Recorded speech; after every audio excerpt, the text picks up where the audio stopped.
ازيكم حبايبي، عاملين ايه؟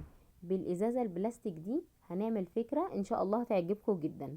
اول حاجه هبدا اشيل الكتابه اللي عليها دي والورق.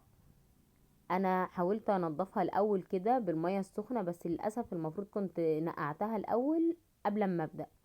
المهم ما فرقش معايا قوي، لان انا كده كده هستخدم الكوستر الحصير ده وهتتغطى بيه تماما، فمش هتفرق معايا قوي قوي ان هي ما تنضفتش زي ما انا كنت عاوزه يعني. وبعد كده بدأت أعلم كده بالماركر الجزء اللي أنا هقص منه، وبعد كده استخدمت الكتر بالشكل ده. الفكرة سهلة خالص وبسيطة، وممكن أي حد يقدر يعملها، وبحاجات كلها موجودة في البيت، فمش هتكلفنا خالص، والنتيجة إن شاء الله هتعجبكم. بالشكل ده أنا كده خلاص شلت يعني اللي متبقي عندي، الجزء اللي أنا محتاجاه في الفكرة بتاعتي النهاردة. وطبعا الباقي ده أنا مش بسيبه، يعني مش برميه، لان انا اكيد هحتاجه في فكرة جديدة. كده سويت الباقي الاجزاء اللي ما كانتش متساوية، سويتها بالمقص.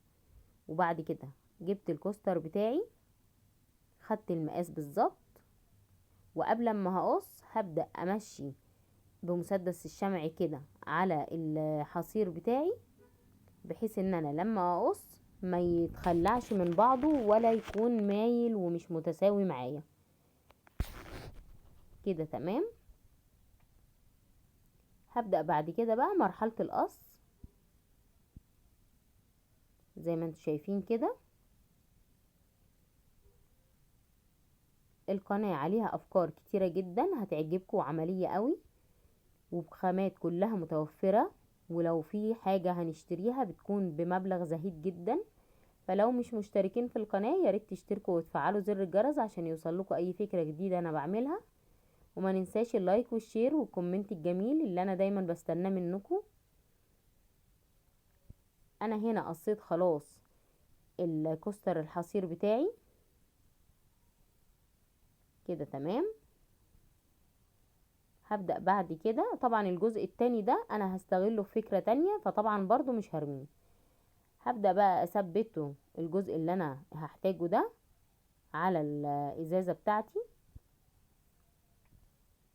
بالشكل ده. كل شوية هحط جزء من الشمع، ولو مش متوفر المسدس بتاع الشمع ده، احنا بنشتري الشمع عادي وبنسيحه على اي حاجة هتسخنه، ولتكن شعلة بوتاجاز او حاجة، وبس، وهيسيح معايا وهستخدمه في اي فكرة عادي، مفيش مشكلة خالص.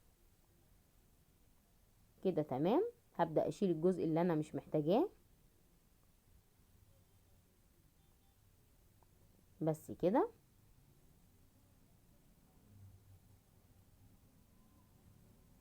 الجزء الزيادة ده هقصه واشيله برضو. وطبعا احنا مفيش حاجة بنرميها، زي ما انتم متعودين، اللي بيتبقى معايا بستخدمه في حاجة تانية.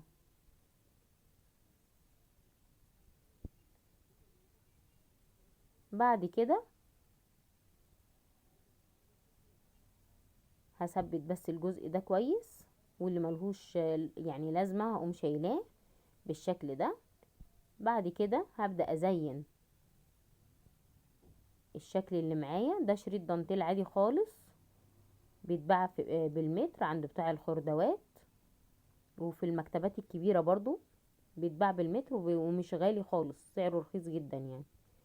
هبدأ بعد كده اثبت صف واحد منه فوق، والزيادة طبعا هشيلها. وزي ما عملت فوق هعمل في الجزء اللي تحت ده، هثبت بنفس الطريقة.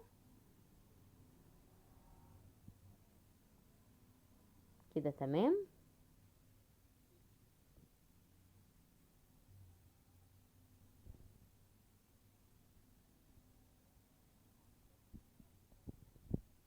ما ننساش بقى لو الفكرة عجبتنا تكتبوا لي رأيكم في الكومنتات، ولو في حاجة حابين ان انا اعملها ومش لاقيينها على القناة عندي تكتبوا لي برضو، وانا هعمل لكم فيديو باللي انتوا حابين ان انا اعمله، لان دي حاجة بتفرحني جدا.